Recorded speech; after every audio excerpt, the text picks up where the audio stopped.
감사합니다. 오늘 앞서 광고 드린 대로 다음 주가 이제 우리 교회 40주년을 기념하는 날입니다. 여러 모양으로 1월 첫째 주일부터 40주년의 의미를 함께 생각하고 또 함께 말씀을 나누고 있는데, 또 어떤 분들은 언제 우리 얘기 좀 하냐 이런 마음을 가지고 계신 분도 있을지 모르겠습니다. 그러나 교회가 바로 우리이고 우리가 또 교회입니다. 오늘 주제는 소통입니다. 제목을 소통하시는 하나님 이렇게 정했습니다. 우리는 하나님에 대해서 말할 때 소통에 대해서 잘 생각하지 않는 때가 참 많은데, 하나님은 이렇게 많이 우리와 말을 거시려고 참 애를 쓰시고, 또 말을 거시기 위해서 부단히 당신의 모습을 바꿔 가시는, 또 우리에게 다가오시는 그런 분이십니다. 가장 대표적으로 예수님이, 하나님이 아들이 인간의 몸을 입고 이 땅에 오셨잖아요. 우리에게 말을 거시기 위해서. 왜냐하면 하나님은 우리와 이렇게 같이 그냥 대화할 수 있는 존재가 아니기 때문에 그분이 우리의 모습으로 오셔서 우리의 모습을 친히 경험하시고 다가오셨습니다. 현대 이 사회는 사실 소통에 대해서 굉장히 중요한 이슈가, 화두가 되고 있죠. 많은 사람들이 이렇게 소통이 잘 안 돼서, 사람들과 말이 통하지 않아서 힘들고 어려워하는 것을 볼 수 있습니다. 그래서 이제 사회 문명의 발전과 함께 소통의 기술들이 참 많아지고 있습니다. 옛날에는 누구에게 뭔가 소식을 전하려고 하면 찾아가든지 아니면 전보를 치든지, 전보를 아마 모르는 학생들도 있을지 모르겠어요. 아니면 편지를 하든지 이렇게 했죠. 조금 지나서 이제 전화를 했고, 전화를 했지만 전화하고서 이제 그 다음에 여러 가지 방법들이 발전됐습니다. 그림을 보시면 우리가 지금 얼마나 복잡한 시대 속에 소통을 하려고 애를 쓰는지 보여주는 저런 그림이죠. 그런데 이제 소통의 기술도 참 많이 발전했는데, 또 그만큼 역설적이게도 소통이 어려운 시대에 우리는 또 살아가고 있습니다. 여러 이유들 때문에 우리는 사람들과 이렇게 같이 소통하기가 참 어렵게 느껴질 때가 참 많이 있습니다. 그 이유 중에 하나는 아마도 우리가 더 넓은 세계에 살고 있기 때문이라고 생각합니다.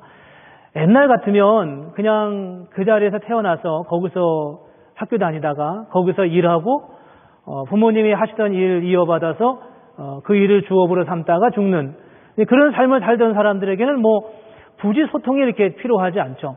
근데 지금은 끊임없이 세계가 넓어지고 확장되기 때문에, 그리고 지구촌 모두가 다 한 마을에 사는 것처럼 그렇게 밀접한 관계 속에 살아가고 있기 때문에 우리가 잘 알지 못하는 낯선 사람들과 깊이 만나게 돼서 소통의 어려움을 그래서 겪게 되는 게 첫 번째 이유라고 생각합니다. 두 번째 이유는 시대가 너무 많이 빨리 발전하니까 옛날 같으면 그냥 소통이 잘 될 만한 사람들조차도 소통이 어려워지는 거예요. 제가 겪었던 시대와 또 한 10년 후에 태어난 사람들과는 굉장히 다른 시대적 상황 속에 살아가고 있죠. 매일 같은 집에서 같은 밥을 먹고 같이 살아도 생각하는 것과 어떤 사물에 대해 생각하는 관점이나 이런 스타일은 다 다른 것을 볼 수 있습니다. 그래서 오늘날은 이제 이 소통을 위해서 많이 애를 쓰고 있어요. 우리에겐 평소에 잘 보이지 않던 하나님의 모습 속에서 가까워지려고, 우리에게 다가오셔서 말씀하시려고 하는 그런 모습을 우리가 새롭게 보게 됩니다. 제가 이렇게 앞에 나와서 이 아름다운 좋은 강대상이 있음에도 불구하고 제가 이렇게 앞에 나와서 설교를 자꾸 하는 것도 좀 가까워지고 싶어서 그러는 거예요. 근데 제가 가까이 다가가면 뒤로 물러가시더라고요. 별로 안 좋아요. 내가 아주 가까이는 못 가고 여기까지만 지금 이렇게 오는 거예요. 근데 여기서 설교하는 거고 여기서 설교하는 거 들으시는 분들은 어떨런지 몰라도 설교하는 입장에서는 굉장히 가까워지는 것처럼 느껴요. 이렇게 다가가고 싶어요. 설교 중에 내내 이제 밑에만 보시는 분이 가끔 계시는데, 그러면 가서 좀 이렇게 흔들어주고 싶고, 좀 제 얘기 좀 듣고 있냐고 이렇게 말하고 싶고, 이런 마음. 우리 교회 교우들은 다 잘 들으시는 걸 제가 늘 믿고 감사하지만, 그런 마음이 있어요. 늘 소통에 대한 거죠. 근데 오늘 아침에 제가 이게 이 위에 올라와 있어가지고, 예배 드리기 전에 제가 7시쯤 오는데 이게 있으면 밑에 놨거든요? 근데, 아침에 11시 10분 전에 와서 보니까 이게 없어져 버린 거예요. 누가 없앴나 이거 좀 잡아야 되는데. 예. 제가 여기서 설교를 가끔 하는 걸 아시면서 누가 이거 없앴냔 말이에요. 이게 아무나 없애진 않았을 텐데. 소통이 필요하다는 거예요. 말을 하시라고요, 저한테. 목사님, 왜 올라가서 하시면 좋겠다. 이렇게 얘기하시면 제가 이야기할 수 있어요. 함께 고민할 수 있어요. 전사님 하셨나요, 혹시? 웃으시는 거 보니까 전사님 하신 거. 그러지는 않으실 거라고 생각하고. 예. 어쨌든 우리는 소통이 막혀 있을 때가 참 많이 있어요. 말로 해도 되는데 그렇지 않은 방법도 있고, 옛날 같으면 그냥 충분히 우리는 말하지 않아도 통하는 그런 시대에 살고 있었는데, 오늘날은 정말 소통을 위해서 애쓰지 않으면 힘든 그런 시대에 우리가 살아가고 있습니다. 여러분, 말이 통하는 게 얼마나 행복한 일인지 아십니까? 말이 통하는 게요. 말이 통하는, 그냥 말 한두 마디만 해도 그냥 상대방이 내 마음을 이해하고 알아주는 거죠. 근데 요즘은 아주 잘 설명을 해도 이게 오해가 될 때가 참 많이 있어요. 이런 시대에 우리가 여러 가지 이유들 때문에 그렇게 살아가고 있습니다. 이 부부가 가장 대표적인 예라고 생각합니다. 부부가 만나면 되게 한쪽은 아주 이성적이고 논리적인데 한쪽은 되게 감성적이고 직관적입니다. 어떤 차이든지 뭐 다른 사람하고 비교하면 두 부부가 다 감성적이다 이렇게 말할 수 있지만 어쨌든 두 부부가 서로 만나면 한쪽은 좀 이성적이고 논리적인데 한쪽은 좀 감성적이고 직관적이에요. 그러니까 이야기할 때마다 이렇게 접근하는 방법이 틀리죠. 처음에 한 마디 두 마디 이렇게 어떤 논의를 하다가 조금 마음이 잘 안 맞아 상대방을 설득하려고 조금 강조하다가 그래도 내 말이 잘 설득이 안 되니까 목소리를 조금 높여서 이야기하다가 그래도 상대방이 내 말을 안 들으니까 은근히 내 안에 화가 나서 나중에 그냥 갈 때까지 소리를 버럭 지르게 되는 경우가 간혹 있으시죠, 그렇죠? 예. 이럴 땐 표정 관리 하시냐고 다들 애를 쓰시는데 그런 경우가 우리에게 참 많이 있습니다. 꼭 끝까지 가는 거예요. 그래야만 우리가 꼭 그렇게 가고 나서 돌아서고 후회하는 거죠. 그러지 말았어야 되는데. 이렇게 하면 제가 여러분이 저한테 경험담이냐고 물으실지 모르겠는데 그런 건 묻지 마시고 우리는 다 이런 일들을 경험하게 됩니다. 어떤 분이 그런 얘기를 하시더라고요. 그게 참 좋은 표현이라고 생각됐어요. 상처 주는 사람은 없는데 상처 받는 사람은 많다는 거예요. 뭐 집에서나 교회에서나 보면 그렇죠? 누구도 나는 누구에게 상처 줬다 이렇게 말하는 경우를 별로 볼 수가 없어요. 근데 하다못해 정말 모든 사람들은 다 상처받았다고 얘기해요. 말을 안 해서 그렇지 말을 한마디 두 마디 꺼내면 다 자기가 받은 상처가 있어요. 이 상처 주는 사람은 없는데 상처 받은 사람은 많이 있는 거예요. 왜 그런 일들이 우리에게 있을까? 제가 그런 생각을 했어요. 우리의 이야기 중에 하나라고 생각해서 되게 편안한 마음으로 이야기를 했습니다. 우리 교회는 이제 버지니아 대학과 관련돼 있으니까 학교에서 일하시는 분들이 있고 학교에서 일하시는 분들은 뭐 되게 학위를 받고 일을 하니까 이제 되게 이제 박사 학위를 갖잖아요. 그럼 이제 그 안에서 이야기할 때는 서로 호칭도 뭐 박사님이라고 얘기하고 이 박사, 김 박사 이렇게 이야기를 하죠. 근데 이제 뭐 교회는 그렇지 않지만 교회 와서도 때로 그렇게 표현을 하고 이렇게 이야기할 때가 있죠. 근데 그것을 듣는 분들이 굉장히 마음의 불편함을 느낄 때가 있어요. 마음으로 그러죠, 우리는. 지가 박사면 박사지. 뭐 이런 식으로 생각을 하는 거예요. 그게 이게 참 어디서부터 문제일까? 근데 저도 잘 몰랐어요. 뭐 저도 박사가 아니니까. 근데 그분들에게는 그게 일상적인 용어인 거예요. 특히 미국이라고 하는 것은 닥터라고 하는 표현이 굉장히 존중해주고 뭐 그렇게 불러주는 게 관례적인 거니까 그런 분위기 안에 살아가고 있던 사람들에게는 그게 지극히 당연한 건데 어떤 사람들에게는 그게 불편하게 여겨지는 거죠. 그로 인하여 오는 마음의 불편함이 있어요. 근데 문제는 뭐냐 하면 이쪽에서 보면 아무런 문제가 없는 거예요. 이쪽 사람들은 누구를 상처 주려고 한 것도 아니고 어떤 문제도 없어요. 근데 이쪽 편에서 보니까 그게 마음에 걸리는 거죠. 이런 류의 일들이 우리에게는 정말 많이 있어요. 그래서 우리가 원하지 않지만 뭐 교만한 것처럼 보이고 뭐 잘난 것처럼 이야기하지만 사실 나는 그런 의도가 아무것도 없었는데 근데 그렇게 결과가 되고 그렇게 마음의 상처를 입게 되기도 하고 그렇게 어려움을 겪게 되는 경우도 참 많이 있습니다. 이런 식의 이유, 이런 식의 상처, 이런 류의 문화적 격차, 같이 삶에도 불구하고 같은 교회에서 생활함에도 불구하고 상대방의 삶의 상황에 대해서 정확히 구체적으로 알지 못하기 때문에 우리가 갖게 되는 그런 마음의 오해와 그런 상처들이 우리 안에 있어요.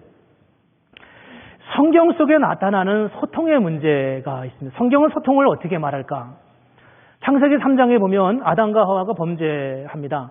범죄하면서 하나님과 소통이 막히기 시작하죠. 나중에 이제 4장에 가면은 가인이 아벨을 죽이죠. 살인하죠.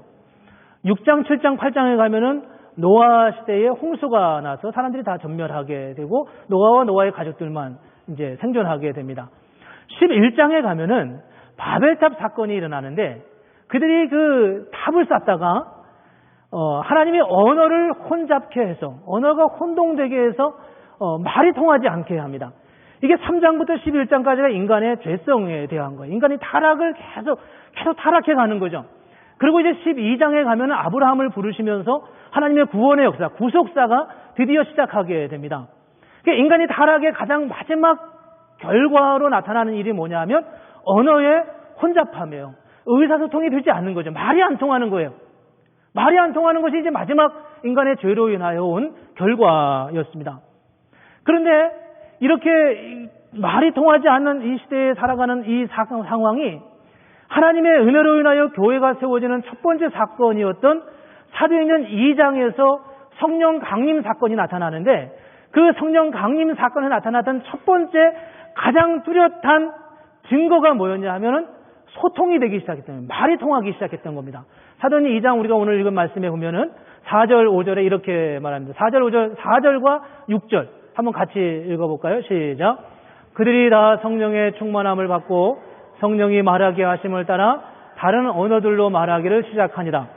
이 소리가 남에 큰 무리가 모여 각각 자기의 방언으로 제자들이 말하는 것을 듣고 소동하여 성령이 말하게 하심을 따라 다른 언어로 말하기 시작했고 이 소리를 그곳에 무려 15개 지역 이상의 지역에부터 온 15개 이상의 방언을 쓰는 사람들이 와가지고 자기 나라 말로 베드로가 사도들이 하는 말을 듣게 되었다는 거예요.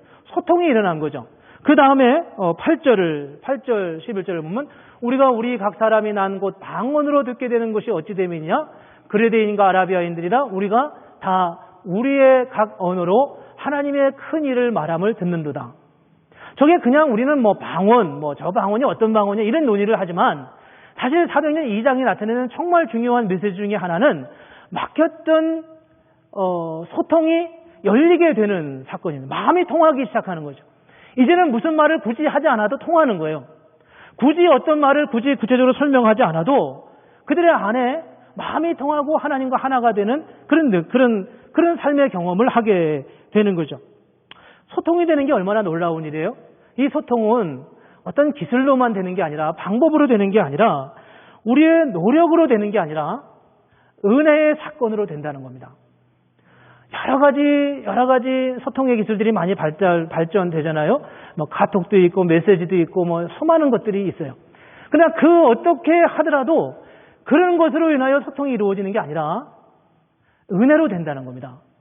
우리의 마음에 은혜가 있으면 소통이 된다는 거예요.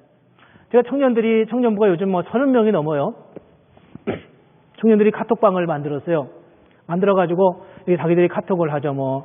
오늘은 볼링 치러 가자 이렇게 하죠. 그러면 이제 제가 거기에 살짝 잠입해 들어가가지고 거기 저도 같이 끼어 있었어요. 그래서 이제 오늘 뭐 하는구나, 오늘 누가 무슨 말 하는 거야 이렇게 정세 파악을 하는 거죠. 목사 소리 안 하나 혹시 농담이지만 그러다가 이제 제가 마음이 불편해가지고 이거 또 목사가 거기 끼어 들어가가지고 이렇게 하는 게 좀 불편할까 싶어서 지난주에 나왔어요. 이제 뭘 편한지 모르겠어요. 혹시 나를 초청하고 싶으면 한 번 더 초청해달라고 요청하는 거예요. 찬양팀이 매주 이렇게 쉐어를 하면서 오늘 무슨 찬양입니다 이렇게 얘기하는데 제가 대충 무슨 찬양하는지를 알아야 될 거 아니에요, 이번 주 찬양을. 그래서 제가 원하기는 한 번도 아직 그렇게 해본 적이 별로 없지만 찬양이 선곡을 참 늘 잘하고 늘 마음에 이렇게 설교를 준비하고 주일에 나와서 말씀을 전하려고 준비하다 보면 찬양할 때 그 찬양이 저의 설교를 그냥 그대로 리마인드하게 해주는 것을 느낄 때마다 너무 감동이 돼요. 그래서 제가 어떨 때는 저걸 내가 미리 가사를 좀 한번 이렇게 체크해가지고 말씀을 전하면서 좀 같이 인용을 했으면 좋겠는데 이미 때는 늦어버려가지고 그게 타임을 놓칠 때가 참 많이 있어요. 그래서 이제 같이 쉐어를 하죠. 한 번도 내가 끼어들고서 말하진 않지만요. 이게 소통에 굉장히 중요한 방법들이 우리에게 있어요. 그런데 그럼에도 불구하고 소통은 기술로 되는 게 아니라 하나님의 은혜로 된다고 하는 것입니다. 교회 설립, 교회 창립 40주년을 맞으면서 오늘이 제가 이제 40주년에 대해서 설교하는 마지막 설교예요. 40주년을 설교하면서 우리 교회가 정말 앞으로 가야 할 방향이 뭘까? 우리 개인은 그 40주년이 내게 어떤 의미가 있을까? 이런 생각을 하고 있어요. 그걸 저는 한마디로 묶어서 앞으로 40년 우리 교회가 가야 할 방향은 소통이라고 정의를 내릴 수 있겠다 싶어요. 소통이다. 마음이 통하는 거예요. 교회가 어디로 가야 되냐? 우리는 정말 서로 다른 사람들이에요. 옛날에는 이민사회에 1세와 2세밖에 없었습니다. 1.5세라는 말이 없었대요. 옛날에는. 그래서 1.5세라는 건 학문적으로 이렇게 규명도 안 되고 그렇게 표현도 안 했답니다. 근데 얼마 전부터 1.5세가 있어요. 부모를 따라온 사람들을 1.5세라고 말하죠. 근데 요즘은 1세와 1.5세, 2세만 있는 게 아니라 1.2세도 있고 1.3세도 있고 1.4세도 있어요. 1.9세도 있고 1.8세도 있고요. 한번 생각해 보세요. 나는 몇 세쯤 되는가? 여러 층이 있어요. 1.5세라고 하기는 좀 뭐한데 1세라고 말하기는 또 좀 애매해요. 1.3세예요. 김영현 집사님은 1.3세쯤 되실 것 같아요. 개인을 주목해서 죄송합니다. 우리는 다 조금씩 문화적 그 칼라가 자기 위치가 다 조금씩 있는 거예요. 그래서 조금씩 다 틀려요. 말을 할 때마다 약간씩 다른 것을 느끼게 돼요. 거기다 우리 교회는 이제 잉글리시 미니스트리가 같이 있잖아요. 이게 뭐 2세를 위한 잉글리시 미니스트리가 아니에요. 미국 분들이 와서 함께 예배하는 거죠. 우리하고 너무나 다른 분들이죠. 함께 예배를 드리면서 어떻게 좀 하나의 교회로 만들어가 보자. 이런 방향을 가지고 우리가 지금 이렇게 가고 있는 거예요. 여기에 얼마나 많은 벽을 넘어야 우리가 하나가 될 수 있겠습니까? 그뿐만이겠어요? 우리 지금 수련회 가고 있는 우리 가 있는 대학부 학생들, 그들은 이제 캠퍼스 선교를 우리가 또 하나의 앞으로 이제까지도 힘써왔고 앞으로도 해야 될 그런 일들인데 그 학생들과 우리는 또 좀 달라요. 얼마 전에 이제 지난 가을에 이제 우리가 해를 지나면서 새해를 계획하면서 이런 생각을 했습니다. 우리 대학부 학생들이 좀 교회 일에 조금 더 적극적으로 들어오도록 하자. 그래서 우리 집사님 제도도 만들고 그래서 그룹별로 집사님 제도도 이렇게 한 분씩 케어할 수 있는 분을 만들어 놓고 또 뭐 교회 주방 봉사도 좀 하게 하고 그래서 같이 자꾸 섞이면 좀 좋지 않겠냐. 이렇게 해서 일을 할 수 있도록 만들었거든요. 근데 대학생들은 그걸 어떻게 받아들일까요? 어떻게 받아들일지 모르는 거예요. 그러니까 우리는 많이 애써가고 있지만 그것이 오히려 다른 각도로 올 때도 있던 것을 볼 수 있습니다. 여러 부류의 사람들이 여러 칼라 속에서 함께 하나의 모델을 향해 나아갈 때 어떻게 가야 하느냐? 이건 소통의 문제라는 겁니다. 도미니카 공화국에 우리가 선교를 2번 갔습니다. 올해 이제 3번째 가게 될 텐데 그들과 우리가 뭐 말이 통하겠어요? 뭐가 통하겠어요? 그냥 와준 게 고마우니까 감사하지만 소통은 참 쉽지 않은 거예요. 그런 상황에서 우리가 정말 함께 갈 수 있는 그런 삶의 자리, 그런 하나님의 은혜의 자리가 어떻게 이루어질까 하는 것입니다. 우리는 소통의 문제를 흔히 언어의 문제라고 생각합니다. 영어를 잘해야 되겠다. 물론 영어를 잘하면 우리가 소통하는 데 도움이 될 거예요. 그런데 꼭 그게 첫 번째 문제는 아니라는 것을 우리가 기억해야 할 것입니다. 제 아내의 형부, 저하고는 동서지간이죠. 제일 위에 큰언니의 형부가 지금은 돌아가셨지만 미국 분이세요.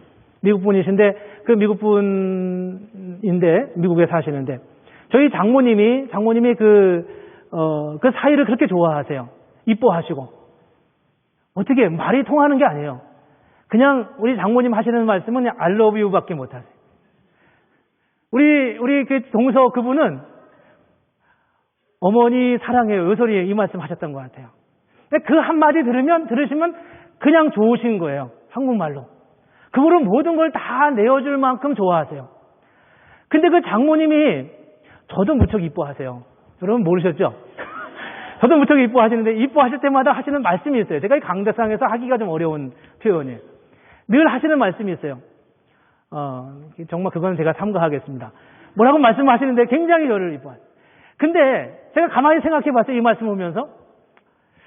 그 미국인인 사위분에게 하시는 말씀과 어머님이 저에게 하시는 말씀의 차이가, 단어 수가 물론 다르긴 하지만 그렇게 많지 않아요. 전화를 드리면 항상 하시는 말씀이 있어요.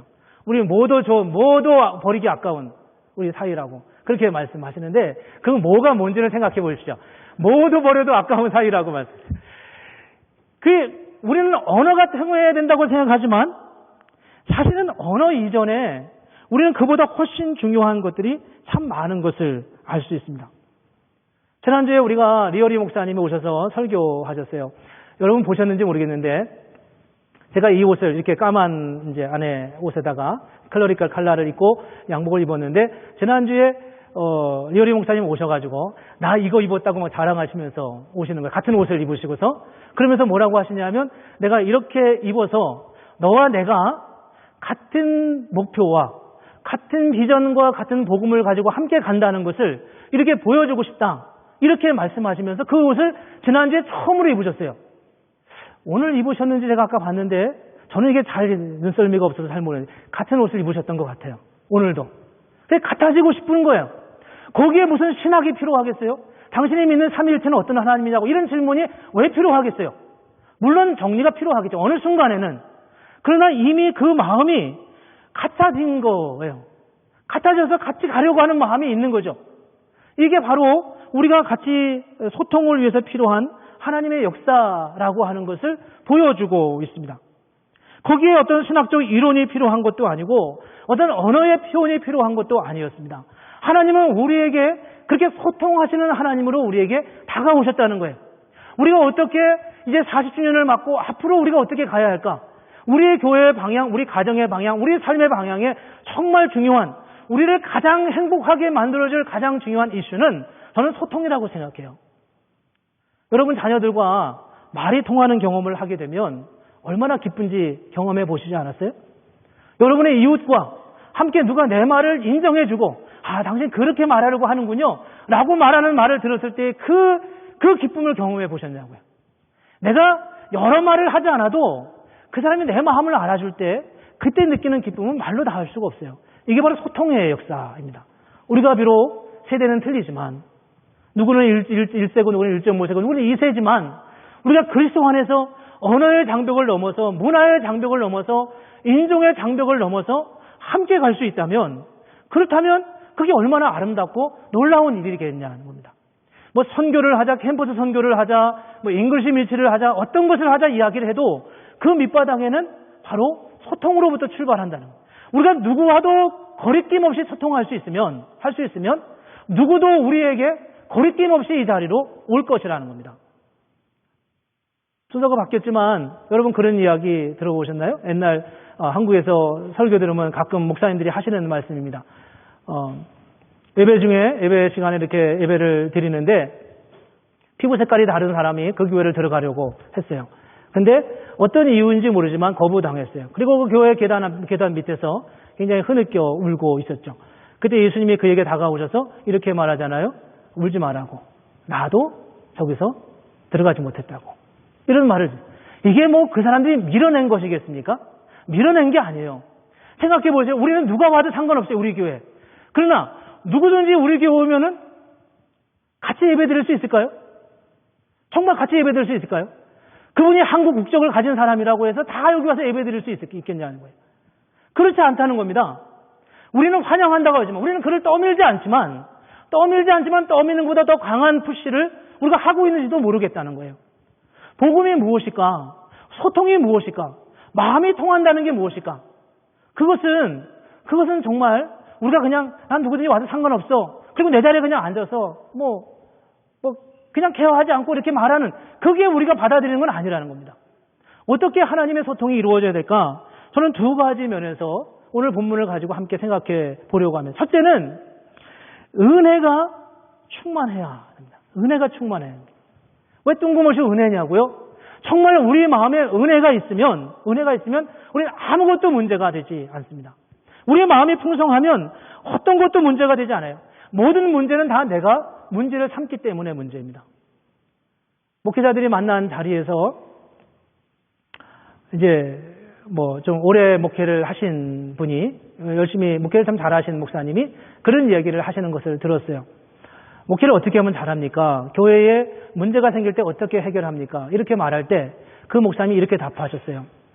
목사가 문제 삼지 않으면 그 문제는 문제가 되지 않는다고요. 굉장히 도전적이었어요. 목사가 문제 삼지 않으면 문제가 되지 않는다는 거예요. 누가 이것을 없앴는지, 이거 치웠는지 목사가 굳이 문제를 삼지 않으면 지나갈 수 있는 거예요. 근데 누구냐고 제가 굳이 찾으려고 하면은 문제지 않겠어요? 다음 주엔 그대로 있겠죠. 그렇죠? 다음 주에는. 목사가 문제 삼지 않으면 문제가 되지 않아요. 다 우리 마음이 불편하기 때문에 문제가 되는 거예요. 내 마음이 불편하기 때문에. 근데 은혜가 충만하다고 하는 것은 뭐냐 하면 우리 안에 그런 충만한 하나님의 은혜가 필요하다는 겁니다. 어떤 기사에 그런 이야기를 했어요. 소통이 어려운 타입이 몇 가지가 있는데 그 중에 하나가 관심 받고 싶은 사람이래. 고맙다는 인사를 잘 할 줄 모르는 사람이 소통이 안 된다는 겁니다. 여러분, 관심 받고 싶어 하는 것, 또 고맙다는 인사를 안 하는 이유가 뭐예요? 내 마음이 불편하기 때문이잖아요. 내 마음이 불편하기 때문이에요. 내가 괴로우니까 그렇게 하지 못하는 거죠. 하나님이 나를 사랑하셨어요. 하나님이 내게 주신 은혜가 있어요. 물론 내가 지금 만족하다 그렇게 말하기는 어려울지 몰라도 현재 내가 살고 있는 삶의 자리에서 정말 하나님이 여기까지 인도하신 거에 대한 감사와 기쁨이 우리 안에 있어요. 그러면 만족할 수 있는 거예요. 그러면 기뻐할 수 있는 거예요. 이런 기쁨, 은혜가 충만해야 되는. 여러분 그런 마음이 있으시나요? 누가 여행 간다라면 속으로 은근히 이런 마음이 드는 거예요. 저 집은 돈이 얼마나 많길래 저렇게 여행 가나? 이런 생각. 누가 집을 샀다라면은 저 집은 좋겠다. 집 사서 나는 언제 사나? 이렇게 말하는 겁니다. 이런 마음이 우리를 불편하게 하는 거예요. 저는 언젠가부터 제 마음에 이런 마음이 들었어요. 누가 여행 간다면 제가 좋았어요.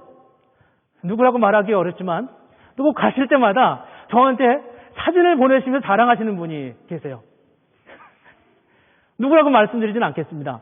잘 보시면 아실 거예요. 꼭 자랑을. 근데 놀랍게도 말이에요. 그 사진을 받는 제 마음에 정말 0.01%도 거짓말하지 않고 제가 좋아요. 제 마음이 기쁜 거예요. 마치 제가 가본 것 같은 느낌이 갖는 거예요. 저는 가본 데가 엄청 많아요. 그래서 굉장히 많아요. 그런 마음이 드는 게 얼마나 부요한 마음인지 아세요? 다른 사람이 집을 샀을 때 그 집 산 것이 내 마음에 기뻤을 때 그로 인하여 오는 그 만족감이 얼마나 큰지 아십니까? 다른 사람의 직업이 새로운 잡을 얻고 새롭게 기뻐했을 때 그것이 나의 기쁨이 된다는 게 얼마나 큰 행복인지 아십니까? 그건 정말 놀라운 일이에요. 그럴 수 있으면 그건 정말 놀라운 일입니다. 근데 하나님은 우리에게 그렇게 하셨다는 거예요. 왜? 하나님 먼저 너에게 그렇게 은혜를 주셨기 때문이라는 겁니다. 40년을 보냈어요. 우리 교회가. 물론 우리 개인이 다 40년을 보낸 건 아니지만 40년을 보냈다고 하는 말의 의미 안에는 우리는 이미 그런 은혜 가운데 이미 거하에 있다고 하는 그런 의미가 그 안에 있다는 겁니다. 그런 고백이 우리에게 없으면 더 많이 기도해야 돼요. 하나님 우리에게 그런 은혜를 주시옵소서. 그런 은혜를 구해야 되는 겁니다. 그 은혜가 우리가 없으면 어떤 은혜를 구해도 아무리 많은 것을 주어도 만족할 수 없어요. 여전히 다른 사람은 내가 가지고 있지 않은 것을 가지고 있고요. 여전히 다른 사람은 내가 얻지 못한 것을 얻고 있어요. 어떻게 세상의 모든 것을 다 가질 수가 있겠어요? 그런 마음으로는 은혜를 받을 수가 없다는 겁니다. 하나님의 은혜가 우리 안에 거해야 돼요. 그래서 이 살로시비 한인교회에서 일어나는 모든 일들, 모든 좋은 일들은 나의 기쁨이 되고 모든 아픔은 다 나의 아픔이 되어서 함께 그렇게 교회 공동체를 세워가는 것, 그것이 얼마나 아름답고 귀한 일이겠냐는 겁니다. 그렇지 않겠습니까? 그런 은혜를 구해. 그게 정말 교회라고 말씀하고 있습니다. 첫 번째는 은혜가 충만한 거고, 두 번째는 은혜에 참여하는 것입니다. 은혜에 참여하는 것이. 이 참여한다고 하는 말의 의미는 하나님의 행하시는 일들 가운데 우리도 발을 담근다는 거예요. 손을 담그는 거죠. 하나님은 어떻게 하셨어요? 하나님 우리를 사랑하셨어요. 사랑하셔서 당신의 아들을 우리에게 주셨어요. 엄청난 희생을 치르셨죠. 그렇게 희생을 하시면서 우리에게 다가오셔서 우리를 사랑하시고 당신의 모든 것을 다 내주셨어요. 인간을 이해하기 위해서요. 우리가 은혜가 충만하고 두 번째 해야 될 것은 은혜에 참여하는 것이다 라고 말씀드렸는데, 다른 사람의 약함 가운데 우리가 함께 참여함으로 하나님이 우리에게 주시는 하나님의 역사를, 더 놀라운 영광을 우리가 누리게 된다는 겁니다. 바울이 그런 이야기를 하죠. 내가 유대인에게는 유대인처럼 헬라인에게는 헬라인처럼 되었다. 그들에게 복음을 전하기 위해서 그들과 같이 되었다고 말씀하고 있습니다. 출애굽기 20장 1절 또 신명기 5장에 보면은 이런 말씀이 있어요. 나는 너를 애굽 땅 종되었던 집에서 인도하여 낸 내 하나님 여호와라. 나는 너를 애굽 땅 종되었던 곳에서 인도하여 낸, 이미 구출하여 낸 하나님의 내 하나님이 여호와라라고 말씀하고 있다는 거예요.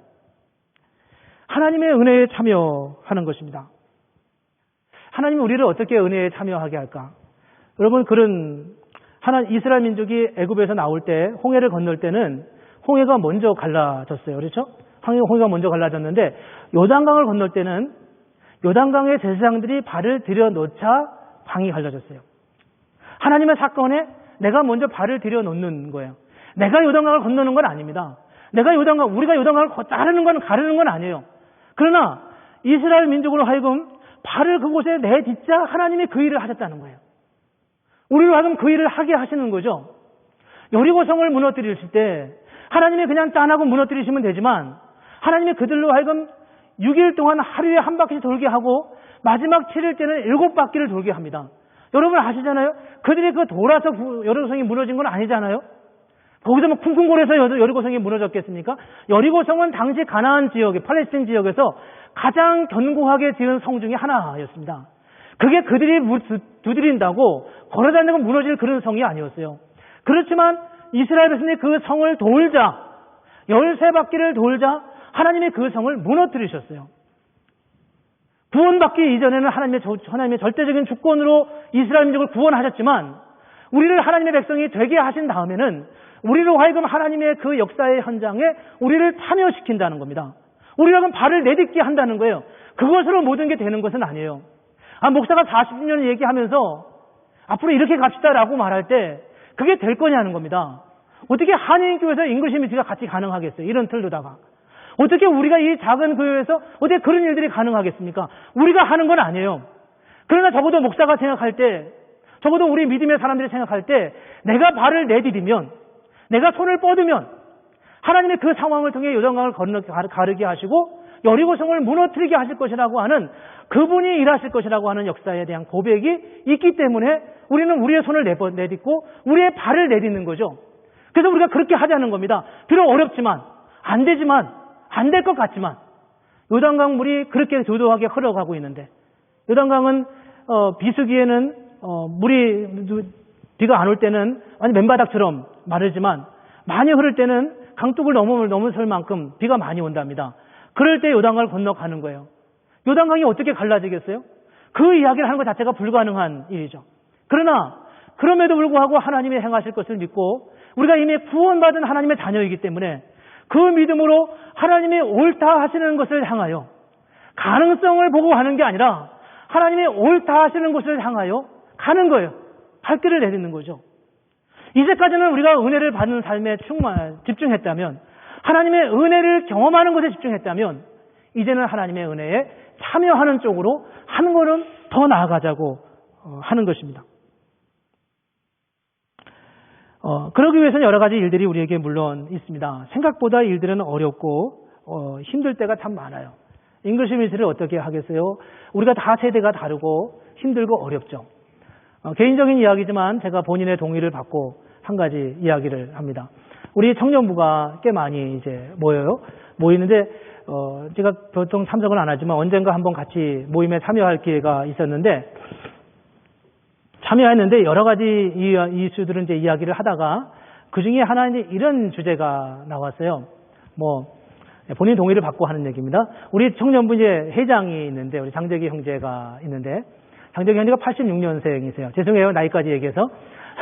86년생인데 이제 선배도 있고 후배도 있고 그렇지 않겠어요? 근데 우리 영준이 어디 있어요? 지영준 형제가 88년생이에요. 그러니까 영준 형제가 재기 형제한테 형 이렇게 했어요. 그렇게 하고 이제 세월을 이제 지냈죠. 굉장히 가깝게. 근데 이미 재기 형제는 한국에서 결혼을 하고 왔는데 와이프는 그동안 오지 않았다가 지난 12월에 이제 미국에 들어왔어요. 들어왔는데 그러고 있다가 이제 얼마 있다가 한 모임의 자리에서 이야기를 하는데 무슨 얘기가 나왔냐면 호칭 문제가 나왔어요. 재기 형제 와이프 우리 미나자매 성역도 하고 하는 우리 미나자매는 90년생이에요. 여기 있는 분들은 그 말이 무슨 말인지 이해하지 못할 때가 있어요. 한국에서는 형의 와이프는 형수가 되는 거예요. 그 나이와 상관없이 그렇게 불러야 되는 거죠. 그래서 이제 이 영준 형제가 고민이 생겼어요. 어떻게 불러야 되냐고. 90년생 나보다 나이 2살 어린데 그래서 그게 이제 화제가 됐어요. 저는 그걸 보면서요, 그 이야기를 들으면서 굉장히 뭐랄까요, 즐거웠다는 표현은 적절하지 않고요. 이게 정말 우리가 가지고 있는 이슈다 이런 생각이 들었어요. 한국에서는 그렇게 부르는 게 마땅하고 뭐 아무런 문제가 없어요.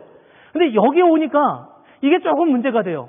근데 그 상황에 대해서 이제 전사님께 어떻게 했으면 좋겠냐고 물어보니까 전사님 저한테 바톤을 넘기시더라고요. 그 얘기는 목사님한테 물어보라고. 그래서 제가 이제 이걸 어떻게 답을 해야 되나 이런 고민을 하다가 이렇게 이야기를 제가 했어요. 여기는 다양한 문화적 칼라를 가지고 있는 사람들이 참 많다. 아직은 그렇지 않지만 앞으로 이 청년부 그룹에 2세가 올 수도 있고 뭐 1.5세, 아니 1.5세 정도는 괜찮을지 몰라도 1.7세나 8세가 오면 뭐 말하는 언어와는 상관없이 이거 뭐야? 이거 어떻게 불러? 이거 혼동되고 불편한 게 있다. 우리 교회 대학부에 나오는 출석하는 아이들과 출석하지 않는 아이들의 뚜렷한 차이점이 뭐냐 하면 호칭 때문에 그렇습니다. 한국말을 하는데 전혀 불편함이 없음에도 불구하고 한인교회 안에 있는 한옥권 대학부에 나오지 못하는 이유는 어떻게 불러야 될지 모르는 거예요. 어떻게 불러야 될지. 선후배가 너무 명확한 거예요. 이게 문화, 그 다음에 잘되다 잘못되다 그런 차원이 아니에요. 나중에 해법을 이제 서로 논의를 할 때 이렇게 하자 이렇게 했대요. 그래서 제가 해법은 난 상관없다. 어떻게 부르든. 그러나 중요한 것은 그 문제를 가지고 고민한 문제를 공동체에서 함께 논의할 수 있었다는 것 자체가 정말 아름다운 일인 것 같다. 정말 귀한 일인 것 같다. 그렇게 이야기를 했어요. 우리는 이런 이슈들이 얼마나 많이 있을런지 몰라요. 그래서 우리는 이런 생각을 하면서 정말 우리가 앞으로 어떻게 가야 될까? 우리가 해야 할 일은 아주 작은 일일런지도 몰라요. 말이 통했으면 좋겠다는 겁니다. 상대방은 어떻게 생각하는지 알았으면 좋겠네요. 근데 그게 생각보다 쉬울 수도 있고 어려울 수도 있어요. 제가 잉글리시 미리터리하고 어쨌든 좀 한 달에 한 번씩 설교도 들어가면서 해보자라고 이제 말씀을 드렸는데 한 달에 한 번 너무 자주 오는 것 같아요. 좀 천천히 해야 되겠다 이런 생각도 했는데 다음 주에 사진 촬영을 해요. 그래서 우리 리오니 목사님께 우리 사진 촬영까지 하니까 가능한 많은 분들이 왔으면 좋겠다. 말씀을 오늘 아침에 드렸어요. 사진 한번 같이 찍으면 우리는 훨씬 더 가까운 사이가 될 거예요. 말이 필요한 게 아니라 물론 말도 필요하지만 우리가 어떻게 하나 되어 가는가 하는 것은 마음과 우리의 중심에 달린 문제라고 생각합니다. 함께한 40년을 보내면서 함께할 40년을 바라보면서 우리는 어떻게 가야 할까? 어떤 모습으로 가야 할까? 저는 누구나 와서 함께 예배할 수 있는 그런 교회가 됐으면 좋겠습니다. 누구나 함께 와서 누구나 오면 환영받는다는 느낌을 갖고 누구나 오면 말이 통하지 않지만 그래도 전혀 어색함이나 불편함이 없이 기꺼이 함께 예배할 수 있는 그런 교회가 됐으면 좋겠습니다. 그거는 꼭 언어의 문제만으로 해결되는 게 아니라는 전제를 우리가 가졌고 그렇게 갔으면 좋겠습니다. 누가 와도 막지 않는 교회, 누가 와도 아무런 문제 없이 예배할 수 있는 그런 교회가 되는 것입니다. 누군가 교회에 들어와서 불편함 없이 함께 예배할 수 있을 때 그것이 얼마나 놀라운 일이겠어요.